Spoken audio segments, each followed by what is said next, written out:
capítulo 3 de Primera de Corintios, la tercera parte. Nos toca hoy desde el versículo 13 o 14 hasta el final.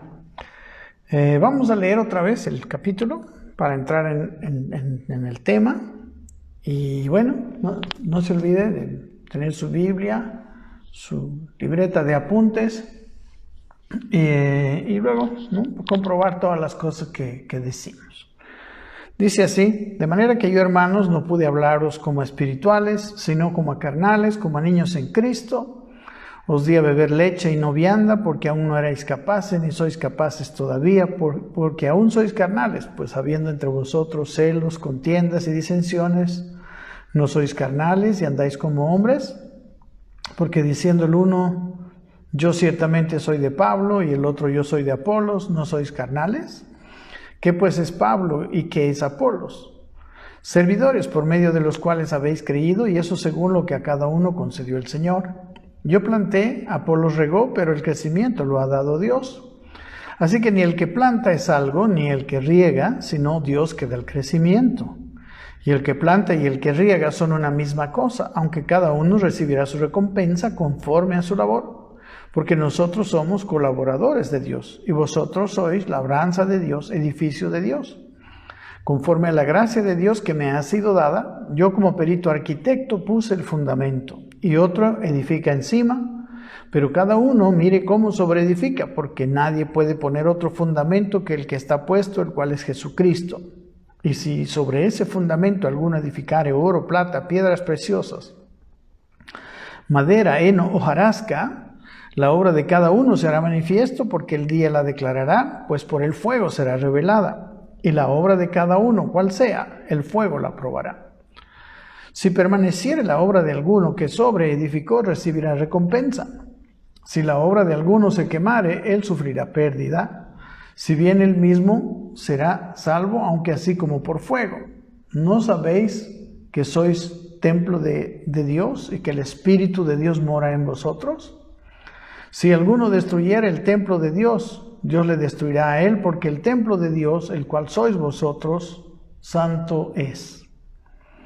Nadie se engañe a sí mismo. Si alguno entre vosotros se cree sabio en este siglo, hágase ignorante para que llegue a ser sabio, porque la sabiduría de este mundo es insensatez para con Dios, pues escrito está, Él prende a los sabios en la astucia de ellos.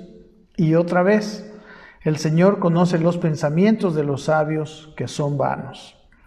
Así que ninguno se gloríe en los hombres, porque todo es vuestro, sea Pablo, sea Apolos, sea Cefas, sea el mundo, sea la vida, sea la muerte, sea lo presente, sea lo porvenir, todo es vuestro.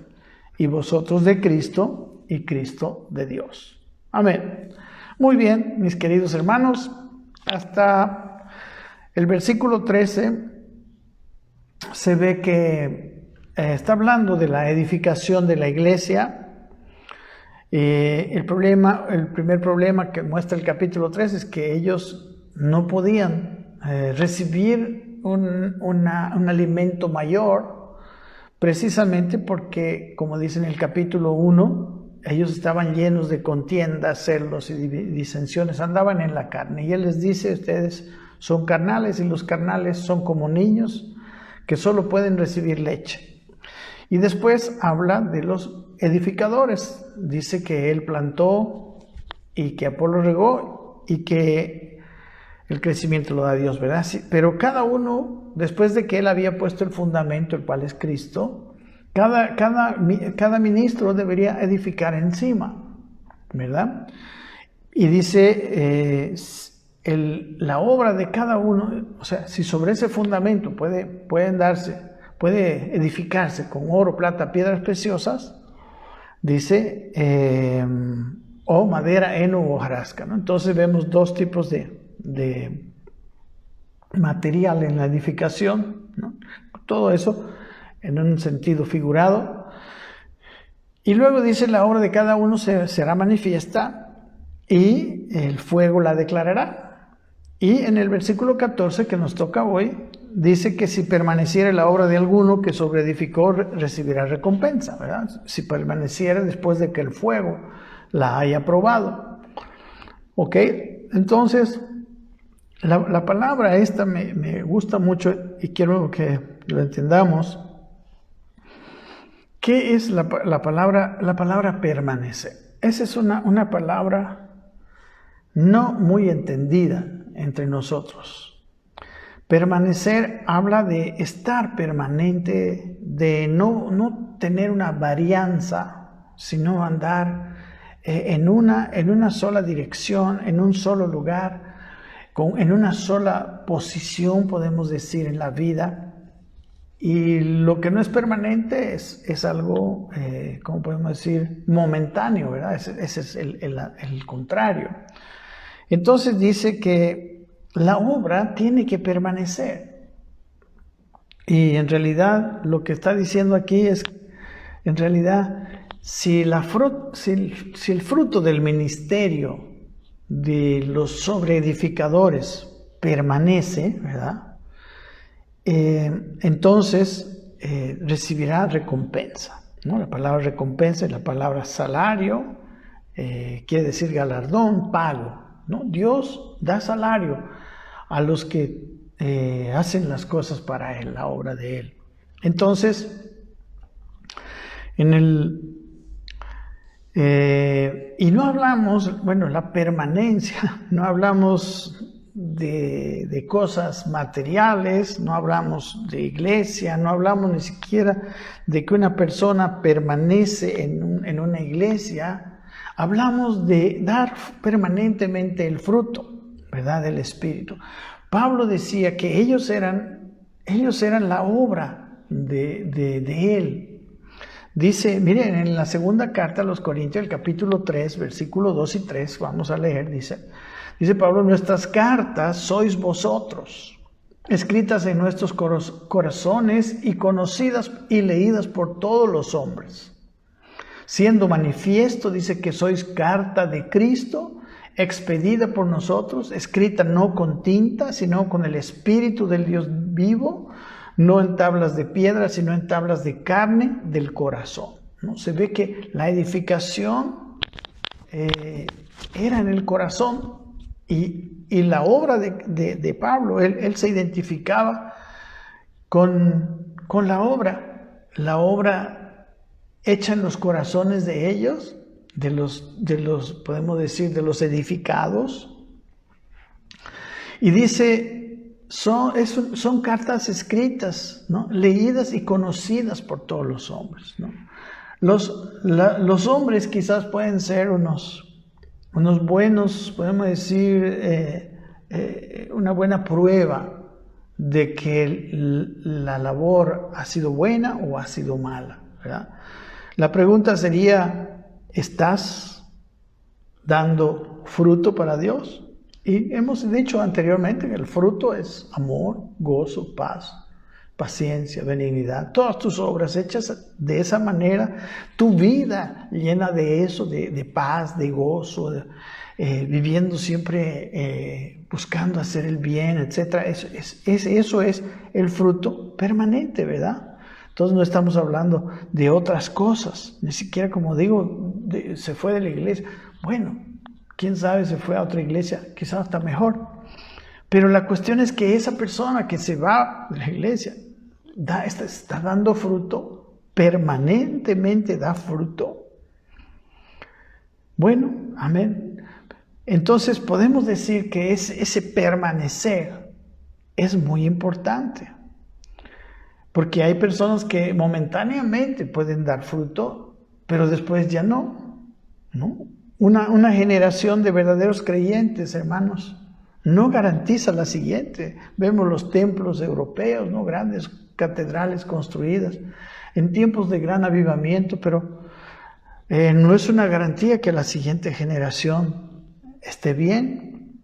Un buen ministro mismo no garantiza buenos resultados, ¿no? Buena, y ni siquiera es así. Pablo mismo está ahora edificando, ¿verdad? Está arreglando esa edificación porque no estaban dando fruto estos corintios, como vamos a mirar durante la carta.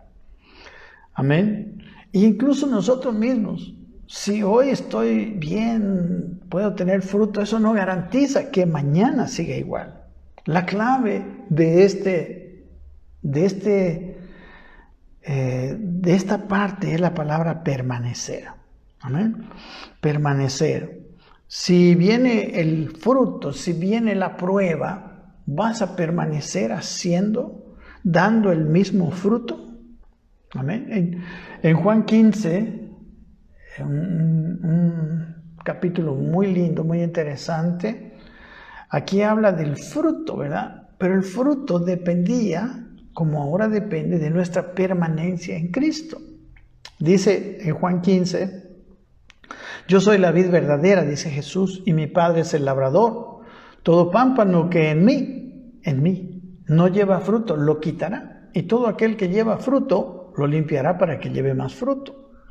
Y dice, ya vosotros estáis limpios por la palabra que os he hablado, ¿no? La palabra trae limpieza para llevar más fruto. Permaneced en mí, dice el versículo 4, y yo en vosotros. Como el pámpano no puede llevar fruto por sí mismo, sino permanece. Ven cuántas veces se repite la palabra permanece. Sí, dice, si no permanece en la vid, así tampoco vosotros, si no permanecéis en mí. Yo soy la vid, vosotros los pámpanos. El que permanece en mí y yo en él, éste lleva mucho fruto, porque separados de mí, nada podéis hacer. Nada en términos de fruto, en términos de edificación, separados de Dios, de Cristo. El que en mí no permanece, dice, será echado fuera como pámpano y se secará, y los recogen y los echan en el fuego y arden. Pero si permanecéis en mí y mis palabras permanecen en vosotros, pedid todo lo que queréis y os será hecho. Y dice, en esto es glorificado mi Padre, en que llevéis mucho fruto y seáis así mis discípulos. Entonces, la permanencia de la obra de Dios en los creyentes es en que llevemos fruto. Y ese fruto tiene que ver con nuestro permanecer en Cristo. La palabra permanecer es lo mismo que perseverar, persistir, ¿no? Durar, ¿no? También tiene el significado de morar permanente. Amén. Entonces, hay otro pasaje muy interesante que está en Santiago, en el primer capítulo, donde habla del contrario, ¿verdad? Dice el versículo 8, el hombre de doble ánimo, dice, es inconstante en todos sus caminos. O sea, hay un doble ánimo que le hace a la persona inconstante y no permanente, ¿verdad? Inconstante más bien es un contrario al permanente, ¿verdad? Al constante. Y en los primeros versículos dice que las pruebas nos traen esa capacidad de permanecer, ¿no? Y dice en el versículo anterior, estamos en Santiago 1, ¿no? El versículo 6 dice, pero pida con fe, no dudando nada. Dice ahí, porque el que duda es semejante a la onda del mar que es arrastrada por el viento y echada de una parte a otra. El problema que muestra Santiago, que señala Santiago, es la duda. La duda hace de los cristianos como la ola del mar, ¿no? Una vez arriba, otra vez abajo, arriba, abajo, y se echa de una parte a otra. Y dice el versículo 7, no piense pues quien tal haga que recibirá cosa alguna del Señor. Aquí dice que no recibirá recompensa si su obra no permanece. No, pero aquí está hablando más bien de la obra. Y el hombre de doble ánimo es inconstante en todos sus caminos. Entonces, la permanencia aquí habla de la base, es fe, es creer, ¿verdad? El domingo pasado veíamos algunas cuestiones muy importantes de la fe. Y el pueblo de Israel, dice el libro de Hebreos, el autor a los Hebreos, que él no entró a la tierra prometida porque no tenía fe, porque no recibió todo el trato en el desierto con fe, que no recibió la misma palabra, los mandamientos, todo lo que recibió en el Sinaí, en su tiempo de caminar hacia la tierra prometida, no lo recibió con fe. Y veíamos algunos problemas, que es la queja, etc. Entonces, es la permanencia, ¿no? Si la obra de un ministro permanece, quiere decir que el edificio, vale decir, los hermanos, el hermano, está caminando, dando fruto, y permanece caminando, dando fruto. Dice el versículo 15, el siguiente versículo, que si la obra de alguno se quemare, él sufrirá pérdida, si bien él mismo será salvo, aunque así como por fuego. Bueno, la prueba es el fuego, ¿verdad? ¿Qué pasa? ¿Qué quiere decir que si se quema? No quiere decir que se sale de la iglesia otra vez, sino que cuando viene la prueba, la persona deja de dar fruto, deja de dar el mismo fruto que estaba dando en un momento dado, ¿no? Y la palabra quemare es la palabra katakayo, que quiere decir quemarse hasta el suelo, consumirse completamente, ¿no? Habla de una persona que deja realmente de dar fruto. Y dice aquí, ¿no?, que si la obra de alguien, de uno que está haciendo la obra, el ministerio, se quema, sufrirá pérdida porque no va a haber recompensa, porque es esa construcción, ¿no?, con materiales perecederos como son la madera, heno o hojarasca, el fuego la va a quemar y del fuego solo quedan cenizas, pero la obra que permanece es la que está construida con buen material, el oro, la plata y las piedras preciosas. ¿Qué es eso? ¿Qué es el oro, la plata y las piedras preciosas? Ustedes pueden ver el contexto y podemos asumir totalmente que la verdadera edificación, miren, aquí habla en el versículo 2 de leche y luego de vianda, ¿no? Habla de alimento sólido.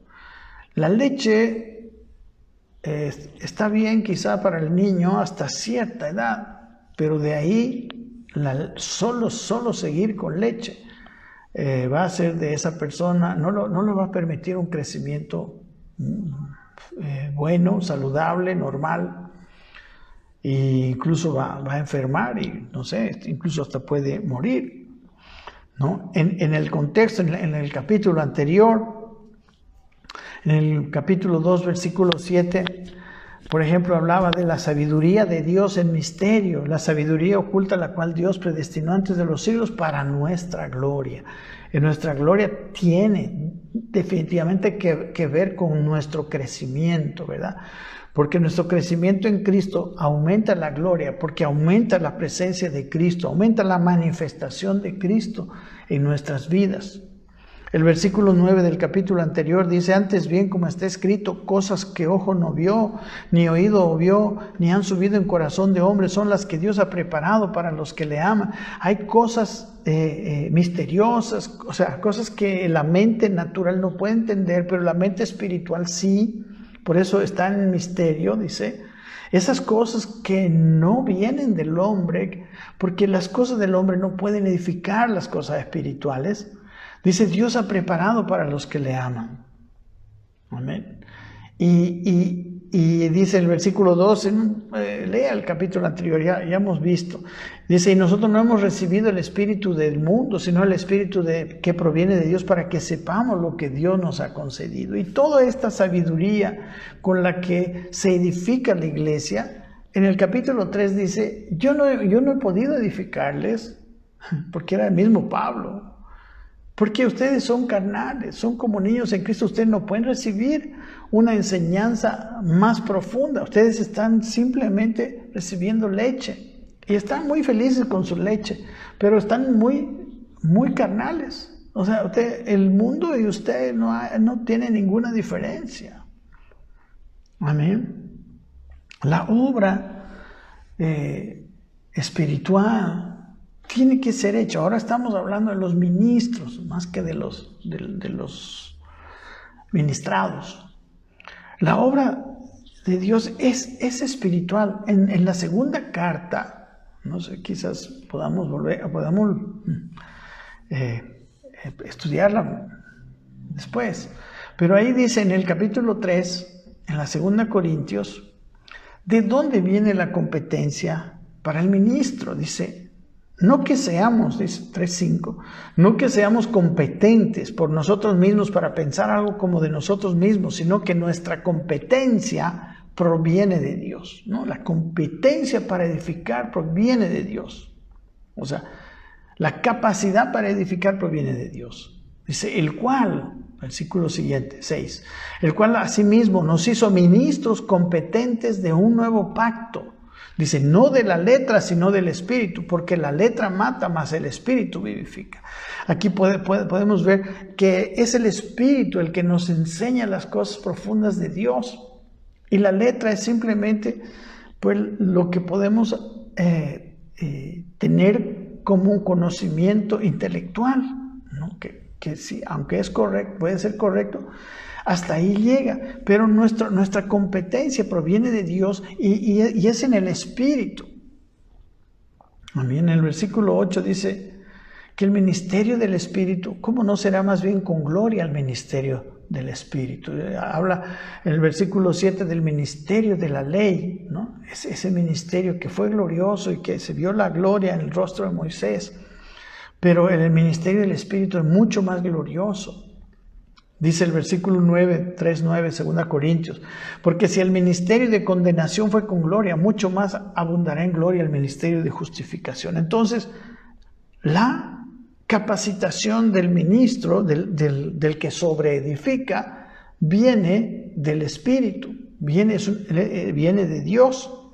Entonces, el ministro es el primero que tiene que ser una persona espiritual.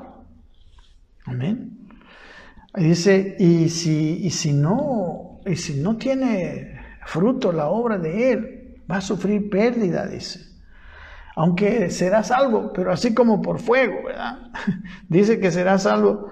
Es una persona que puede haber nacido de nuevo, puede haber empezado la vida, pero todo su trabajo no va a tener recompensa.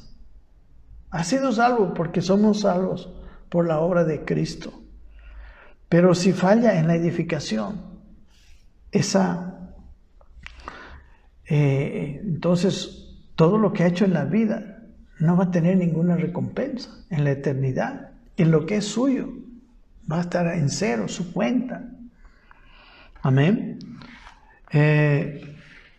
Dice el versículo 16, ¿no sabéis, dice, que sois templo de Dios y que el Espíritu de Dios mora en vosotros? Ahora está volviendo a hablar a los corintios, ¿verdad?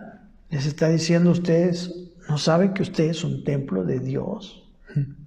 Y está hablando en un sentido de la iglesia. Está hablando de ti y de mí, de los que hemos recibido a Cristo. Y la palabra templo es muy interesante, la palabra naos. Y dice que esa palabra se usaba de la parte interior del templo de Jerusalén. Quiere decir santuario. En realidad el lugar santísimo era la palabra que se usaba para designar el lugar santísimo. ¿Y qué había en el lugar santísimo? Estaba el arca y ahí es donde venía la presencia de Dios, como ustedes lo han visto en el Antiguo Testamento. Qué lindo que el Antiguo Testamento es una preciosa ilustración. Y dice que somos ese templo, somos ese lugar santísimo, donde viene el Espíritu de Dios. El Espíritu de Dios mora en nosotros. Jesús dijo, no os dejaré huérfanos, vendré a vosotros. Y dice, y el Espíritu Santo estará con vosotros todos los días hasta el fin del mundo. Entonces el Espíritu no nos deja. Entonces somos un lugar santísimo. Somos una edificación. La iglesia es un lugar santísimo, ¿no? En la comunión de los santos. Y dice que el Espíritu de Dios mora en vosotros. La palabra morar es la palabra oikeo. Dice morar, habitar como en la morada de uno, como en mi casa. Habitar en mi propia casa. Es una habitación permanente, es donde yo vivo. Imagínense, yo vivo en mi casa y el Espíritu dice, yo vivo en mi casa, que eres tú. Oh, Dios mío. Y es muy importante. Entonces, está diciéndole, ustedes sepan que son templos, son morada de Dios. ¿Verdad? Y el Espíritu es santo. Y luego dice algo muy, muy fuerte.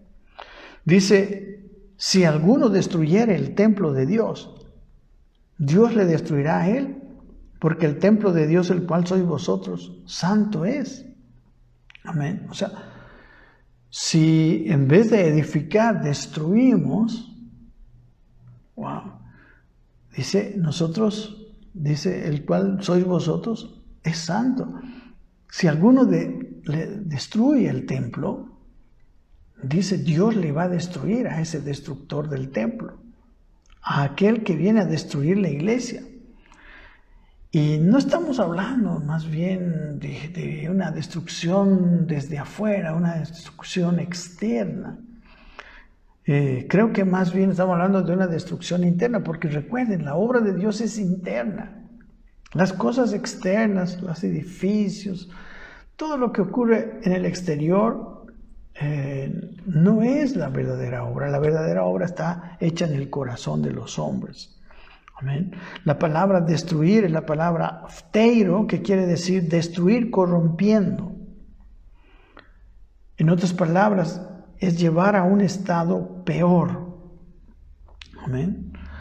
Y mis hermanos, yo sí creo que debemos tener más respeto, como dije anteriormente, a la iglesia de Dios. Es una iglesia, la iglesia de Dios, como dice en Apocalipsis, es de oro, está hecha de materiales divinos. Dice que en el capítulo 1, versículo 12, dice, me volví para ver la voz del que hablaba conmigo y vuelto vi, dice, 7 candeleros de oro. En el versículo 13 dice, y al final del capítulo dice que esos candeleros eran las 7 iglesias.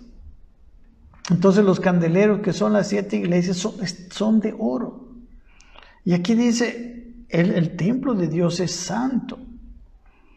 Y hermanos, el ministerio es algo serio. El llamamiento es divino. Amén. Como hemos leído en la 2 Corintios capítulo 3, somos ministros competentes. Él nos hizo ministros competentes del nuevo pacto y la competencia proviene de Él.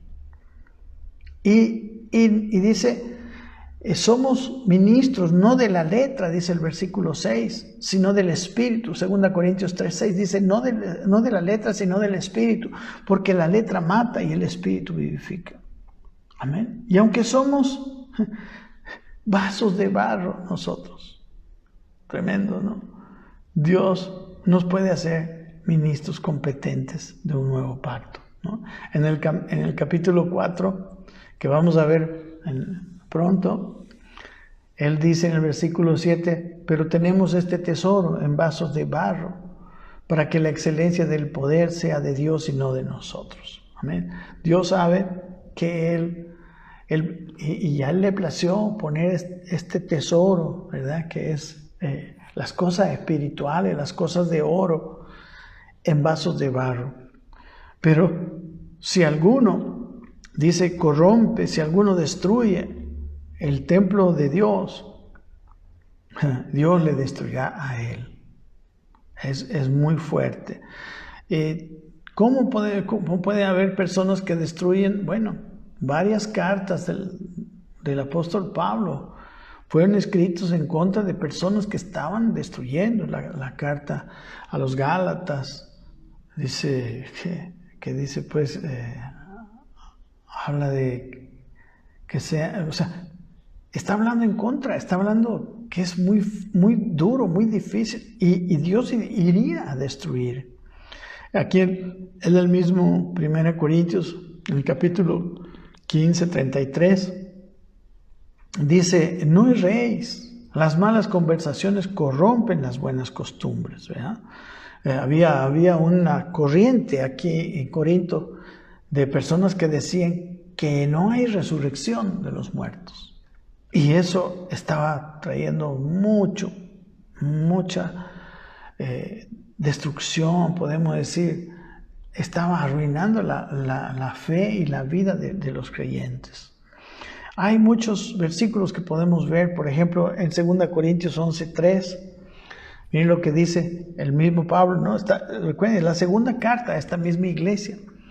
2 Corintios 11:3 dice, pero me temo que como la serpiente con su astucia engañó a Eva, dice, vuestros sentidos sean de alguna manera extraviados de la sincera fidelidad a Cristo. Dice, extraviarse de la sincera fidelidad a Cristo, porque si alguno viene predicando a otro Jesús que el que os hemos predicado, o si recibís otro espíritu que el que habéis recibido, u otro evangelio que el que habéis aceptado, bien lo toleráis. Tenemos que tener discernimiento.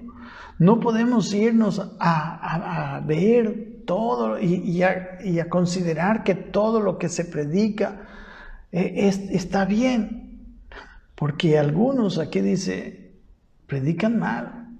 En la iglesia de los Gálatas llevaron una enseñanza y estaban destruyendo la iglesia. En la iglesia de los hebreos, los judaizantes, estaban procurando que los creyentes otra vez regresen a la religiosidad del judaísmo. Amén. No, el apóstol Pablo habla muy serio también contra ellos. Capítulo 2, versículo 10. Estoy dando algunos versículos de los que pueden ser destruidos por Dios si no se arrepienten. Dice, mayormente aquellos que siguiendo la carne andan en concupiscencia, inmundician y desprecian la autoridad. Atrevidos y contumaces, no temen decir mal de las potestades superiores, mientras que los ángeles, dice que son mayores en fuerza y en potencia, no pronuncian juicio de maldición contra ellas delante del Señor. Pero estos, dice, hablando mal de cosas que no entiende, como animales irracionales, nacidos para presa y destrucción, perecerán en su propia perdición, perecerán, serán destruidos. En la segunda carta de Pedro estábamos diciendo, ¿verdad? Y la característica de estos siervos, ¿verdad? Dice en el versículo 14, tienen los ojos llenos de adulterio, no se sacian de pecar, seducen a las almas inconstantes, tienen el corazón habitado a la codicia, siempre andan buscando el dinero o más cosas, son hijos de maldición. Dice, han dejado el camino recto y se han extraviado siguiendo el camino de Balaam, hijo de Beor, el cual amó el premio de la maldad. Recuerdan, el profeta Balaam iba a hacer cosas en contra, o sea, fue tentado por Balac y él le ofreció un dinero y él estaba sucumbiendo y empezó a ser el hombre que tenía tanto poder que le había sido delegado, el ver lo espiritual, ¿no? Amó, dice, el premio de la maldad y fue reprendido, dice, de tal manera, dice, que fue reprendido por su iniquidad, pues una muda bestia de carga, hablando con voz de hombre, refrenó la locura del profeta. O sea, la ambición, ¿no? Los ojos llenos de adulterio, estas cosas ciegan tanto, pueden llegar a cegar tanto al ministro, que en vez de edificar, destruya, ¿no? el templo de Dios, que es la iglesia. En 1 Timoteo dice, pero el Espíritu dice claramente que en los postreros tiempos algunos apostatarán de la fe, escuchando a espíritus engañadores y a doctrinas de demonios. Y bueno, y dice de hombres que así malos, que serán usados, ¿no? Se prestarán a estas doctrinas. En la segunda carta a Timoteo le vuelve a decir, ¿no? También debes saber esto, dice que en los postreros días vendrán tiempos peligrosos, habrá hombres amadores de sí mismos, avaros, vanagloriosos, soberbios, desobedientes a los padres, ingratos, impíos, sin afecto natural, implacables, calumniadores, intemperantes, crueles, aborrecedores de lo bueno, traidores, impetuosos, infatuados, amadores de los deleites más que de Dios. Y el problema está en el siguiente versículo, que tendrán apariencia de piedad, pero negarán la eficacia de ellos. A esto se evita. Tienen apariencia de piedad, pero no hablan de la piedad. ¿Cuántas predicaciones a veces escuchamos y no hay la piedad, no hay el amor, no hay esto? Niegan la eficacia de la piedad. Amén. Hermanos, el problema es que las personas, la iglesia puede recibir cosas que la hacen impura, que la destruyen y que frenan el crecimiento de ella. Y bueno, aquí Dios dice que va a ser muy serio con esas personas. Deseamos, ¿no?, que tengamos nosotros, los edificadores, mucho cuidado. Porque sabe Dios, si nos ha llamado verdaderamente, mis amados, Él nos va a dar competencia para edificar la iglesia. Vamos a ser competentes para hacerlo. Amén. Por eso dicen en el versículo 18, está hablando de este tipo de edificación. Dice, nadie se engañe a sí mismo, dice el versículo 18. Si alguno de entre vosotros se cree sabio en este siglo, dice, hágase ignorante para que llegue a ser verdaderamente sabio. Amén. El hombre que cree que tiene tanta sabiduría y que está edificando en base a su sabiduría, dice, cuidado. Si tú te crees sabio para edificar la iglesia en tus propias fuerzas, porque ese es el contexto, no, niégate a esos pensamientos propios para edificar conforme a la palabra de Dios. La palabra de Dios, como dice en su carta a Timoteo, es útil para enseñar, para redarguir, para instruir en justicia, a fin de que el hombre de Dios sea perfecto, enteramente preparado para toda buena obra. Es la palabra de Dios. Amén. El problema viene cuando confiamos en nuestra sabiduría y no somos guiados por la sabiduría de Dios. Este es un punto muy importante en todos estos 3 primeros capítulos. Amén. No somos guiados por su palabra, su consejo. No permitimos que Él nos indique cómo hacer la obra del Señor, a la que Él nos llamó. Debemos tener la actitud hacia la palabra que tenía el rey David, el bello salmo, el Salmo 119. ¿Con qué limpiará el joven? El versículo 9, ¿con qué limpiará el joven su camino? Con guardar tu palabra. Él valoraba tanto la palabra de Dios. El versículo 72, tengo algunos versículos, pero todo el Salmo. Mejor es la ley de tu boca que millares de oro y plata. El versículo 97 en adelante dice, Salmo 119, oh, cuánto amo yo tu ley. Todo el día es ella mi meditación. Cuánto necesitamos amar su ley y meditar. Nosotros no estamos, como le dice a Timoteo, si alguno está en la milicia, no tiene que ocuparse de los negocios. ¿Por qué? Porque necesita nuestro ministerio necesita una atención especial. Le dice el versículo 98 del Salmo 119, me has hecho más sabio que mis enemigos con tus mandamientos, porque siempre están conmigo. Nos hace más sabios que los enemigos. Más que todos mis enseñadores he entendido, porque tus testimonios son mi meditación. Más que los maestros, más que los viejos he entendido, porque he guardado tus mandamientos. Trae tanta sabiduría. Versículo el siguiente, de todo mal camino contuve mis pies para guardar tu palabra. Nos libra de mal camino. No me aparté de tus juicios porque tú me enseñaste. Versículo 103. Cuán dulces son a mi paladar tus palabras, más que la miel a mi boca.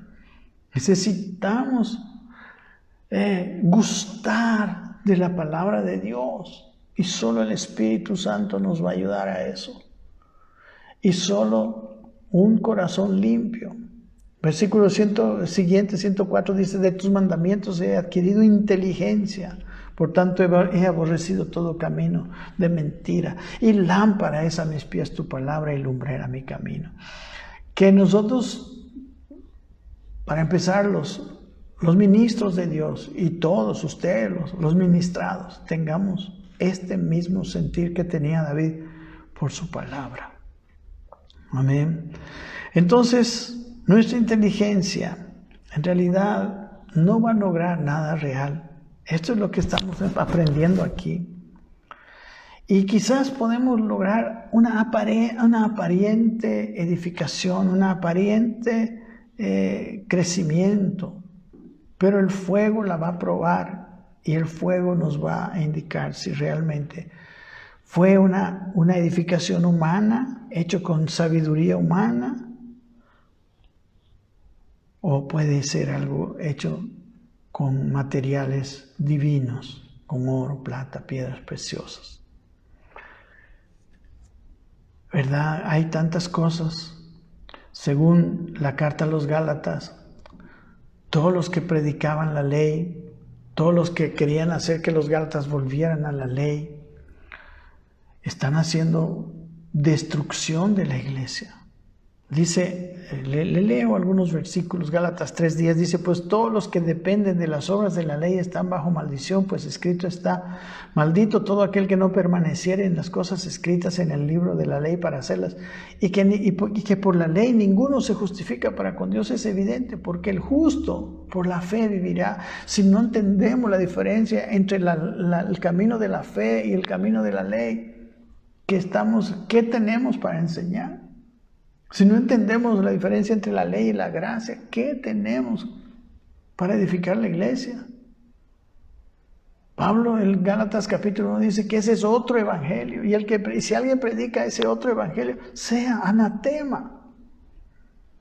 En el capítulo 4, versículo 9, dice más ahora les dice a los Gálatas, conociendo a Dios, o más bien siendo conocidos por Dios, ¿cómo es que os queréis volver de nuevo los débiles y pobres rudimentos a los cuales os queréis volver a esclavizar? Guardáis los días, los meses, los tiempos y los años. Antes ya había libertad, ahora ya tenían que guardar los tiempos, los meses, los años. Y le dice, me temo entre de vosotros que haya trabajado en vano con vosotros, que venga el fuego y no va a quedar nada. Por lo menos a los ojos de Dios.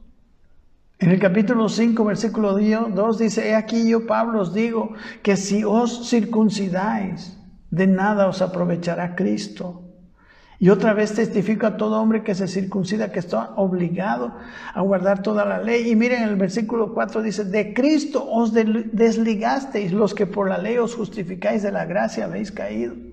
Cuando yo me quiero justificar ante Dios por mis obras, estoy cayendo de la gracia, porque yo no soy justificado por mis obras, yo soy justificado por la obra de Cristo que hizo por mí en la cruz. Amén.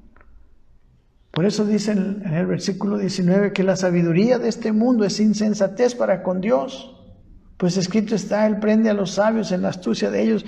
Ya hemos visto mucho de esto en el primer capítulo. Una visión solo humana es insensatez, no es verdadera. Nosotros no podemos vivir con una visión humana. Por eso hay tantas contradicciones. Porque estamos tratando con lo eterno, pero tenemos una vida humana de la vida. Y la Biblia dice que la sabiduría del mundo, la inteligencia más grande del mundo, es locura, es insensatez. La palabra moria quiere decir locura. En el capítulo 1, 18 dice, porque la palabra de la cruz es locura a los que se pierden. El versículo 19 dice, pues escrito está, destruiré la sabiduría de los sabios y desecharé el entendimiento de los entendidos. ¿Dónde está el sabio? ¿Dónde está el escriba? ¿Dónde está el disputador de este siglo? ¿No ha enloquecido Dios la sabiduría del mundo? La sabiduría del mundo no nos lleva a Dios, amados. Yo estoy apurándome porque hoy tenemos que terminar. Amén. Y dice que Él prende a los sabios en su astucia. La palabra astucia es la palabra en el griego panorgia, que quiere decir una conducta carente de escrúpulos, sabiduría humana para hacer la obra de Dios, como aquí en Corinto. Amén. Pablo, había una sabiduría humana, hay una sabiduría humana que a veces satisface la expectativa humana de algunos.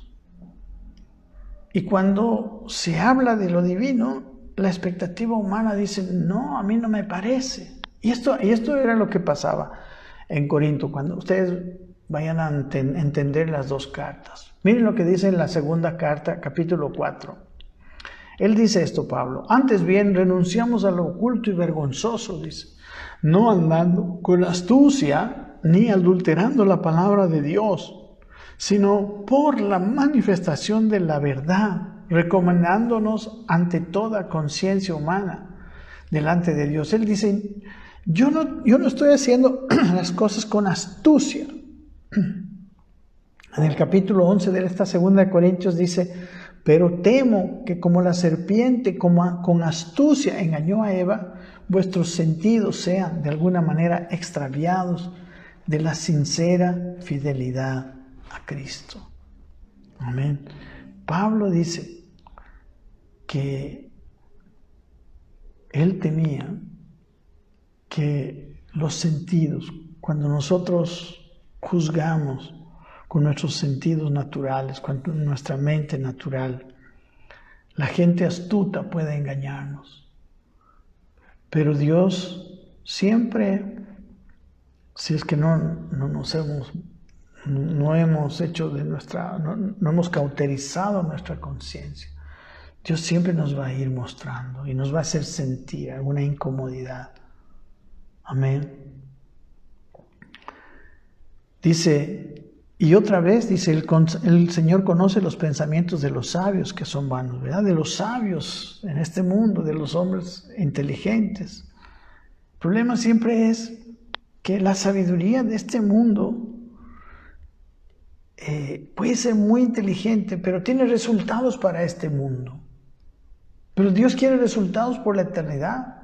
Recuerden, nosotros estamos viviendo un paréntesis de la eternidad muy pequeño. Y todo lo que nosotros hacemos en esta vida tendrá efecto para la siguiente parte de la eternidad que vamos a vivir. Y Dios lo sabe. Y nosotros a veces vemos como si en esta vida estuviera todo. Creo que una de las cosas que nos está mostrando esta situación del COVID es que esta vida es tan frágil. No puede ser el todo esta vida. No puede ser. Y los pensamientos de los hombres, dice, son vanos. La palabra vano es la palabra mataios, que quiere decir carente de resultados. En realidad la palabra mataios, que quiere decir vacíos, vanos, vacíos de resultados espirituales, es la contraposición de la palabra dunamis, que quiere decir la capacidad necesaria para terminar la obra, para llegar a hacer resultados, a lograr transformaciones. Así que dice versículo 21, ya estamos, así que ninguno se gloríe en los hombres, dice, porque todo es vuestro, ¿no? Los hombres, nadie se enorgullezca de sus mentores, de sus pastores. Nosotros lo que tenemos, y ojalá que no sea nada de nosotros, que todo lo que podamos nosotros transmitir venga de Dios y sea. Y si viene de Dios, pues entonces no tenemos ninguna, ¿qué podemos decir? Nosotros no tenemos ninguna capacidad, o sea, no es por nuestra santidad. Cierto que nosotros necesitamos vivir en santidad. Nosotros necesitamos, como le digo, tomar con seriedad nuestro ministerio. Tiene que ser así. pero toda edificación. Por eso mismo vivimos en esa vida de fe, en esa vida de pureza. Obviamente no somos perfectos, pero en lo que podemos, en lo que sabemos, en lo que entendemos, que, como dice más adelante, yo ni a mí mismo me puedo juzgar, no puedo juzgar a otro. Pero aquí dice, nadie se gloríe en los hombres. Y está hablando de ellos. Ellos decían, no, yo soy de Pablo, yo soy de Apolo. Y como si Pablo y Apolo fueran contrarios. Definitivamente no. Y sabe, toda enseñanza que viene a dividir la iglesia es mala, hace daño, es destructiva.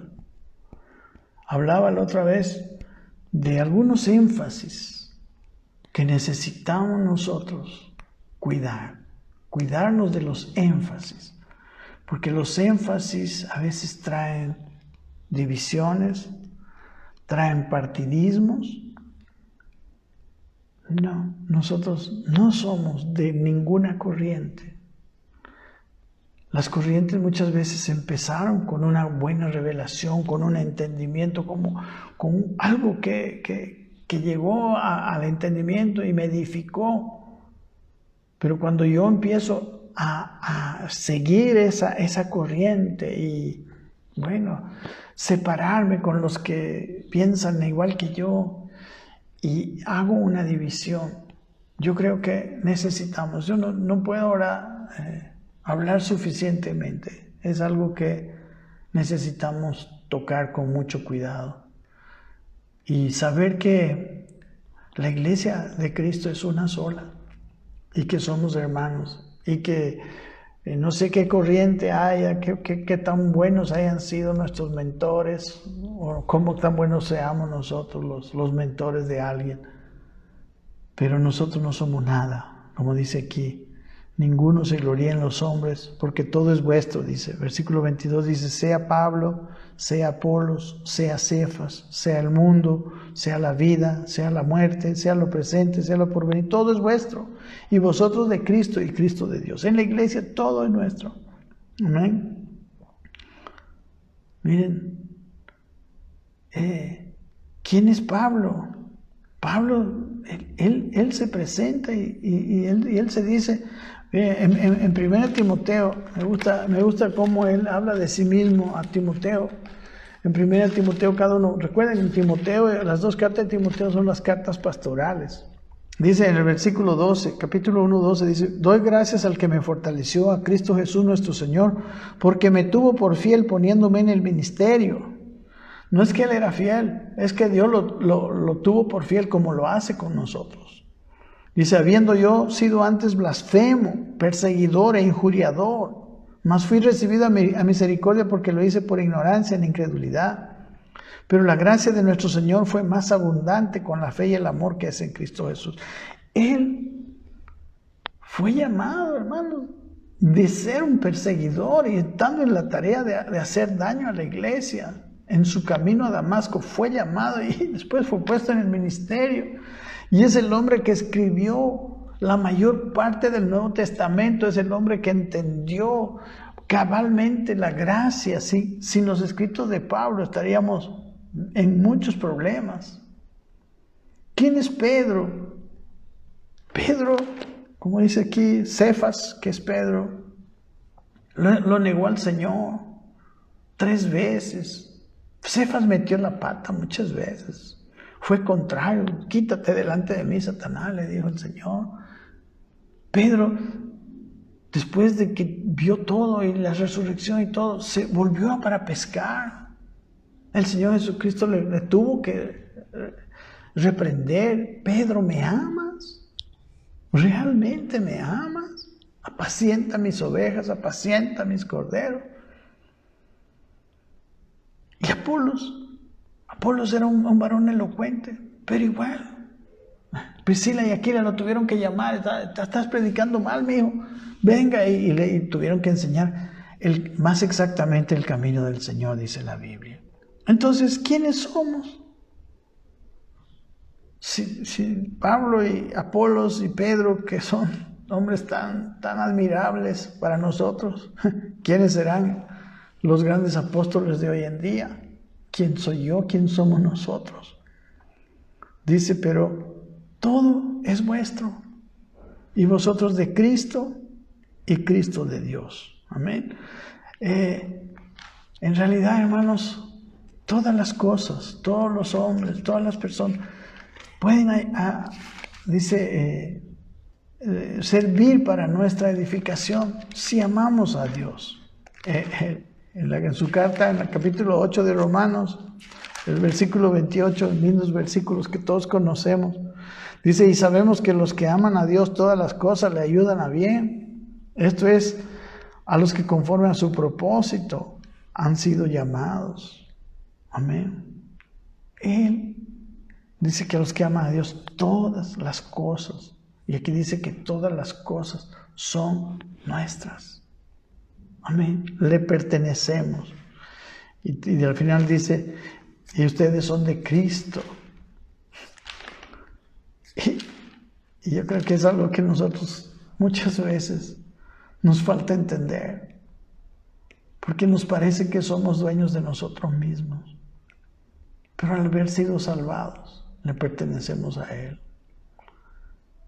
Y ojalá todos entiendan lo glorioso que es ser suyos, porque los que no son suyos están perdidos, están en tinieblas, se van a autodestruir. Pero el ser suyo es algo maravilloso. Amén. Le pertenecemos. Y vosotros de Cristo y Cristo de Dios.